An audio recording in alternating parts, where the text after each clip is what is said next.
louange à Allah Seigneur de l'univers et que la paix et la bénédiction d'Allah soient sur notre prophète Muhammad, sur sa famille, ses compagnons et sur tous ceux qui suivent et suivront le droit chemin jusqu'au jour du jugement dernier. Que la paix et la bénédiction d'Allah soient sur vous. J'aimerais vous faire le rappel sur les différents types d'âmes. Veuillez me prêter votre attention. Nous avons 3 types d'âmes à savoir. 1. Une âme instigatrice du mal, Nafsu Amara. 2. Une âme qui ne cesse de se faire des reproches, Nafsu Lawama. 3. Une âme apaisée, Nafsu Mutmaïna. L'âme apaisée, Nafsu Mutmaïna. C'est celle qui a eu la certitude qu'Allah est son Seigneur, qui est rassurée par la promesse d'Allah, qui a cru à sa parole et qui a enduré son commandement. Il s'agit de l'âme croyante. Allah illumine le visage de son porteur et lui remet son livret dans sa main droite.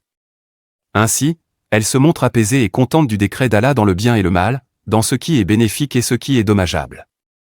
C'est l'âme au sujet de laquelle Allah a dit : ô toi, âme apaisée, retourne vers ton Seigneur, satisfaite et agréée.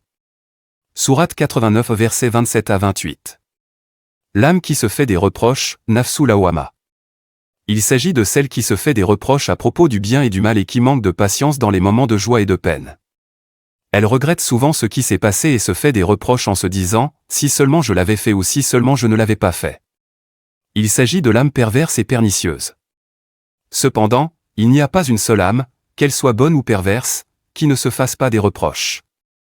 Si elle fait le bien, elle se dit : si seulement j'avais fait encore davantage, et si elle fait le mal, elle se dit : si seulement je ne l'avais pas fait.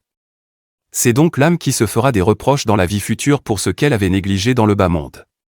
C'est par elle qu'Allah a juré en disant : je jure par l'âme qui ne cesse de blâmer, sourate 75, verset 2.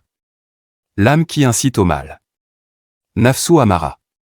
Pour ce qui est de l'âme instigatrice du mal, c'est celle qu'Allah a évoquée dans le récit relatif à Youssouf, Joseph, paix sur lui, en disant par sa bouche. L'âme est instigatrice du mal, sourate 12, verset 53.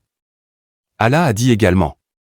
Tandis qu'il blâmait son âme contre la passion, sourate 51, verset 40. Allah a dit aussi. N'as-tu pas vu celui qui prend sa passion pour une divinité ? Sourate 45, verset 23. On rapporte que le prophète, paix sur lui, a dit.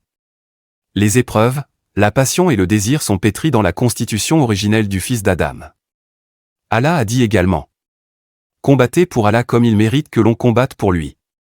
Sourate 22, verset 78. C'est-à-dire combattez l'âme et empêchez-la de succomber aux passions. Alors mon frère, ma sœur en islam, posez-vous la question, quelle âme me domine actuellement ? Et c'est à vous de répondre.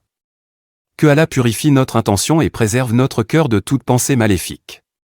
Amin.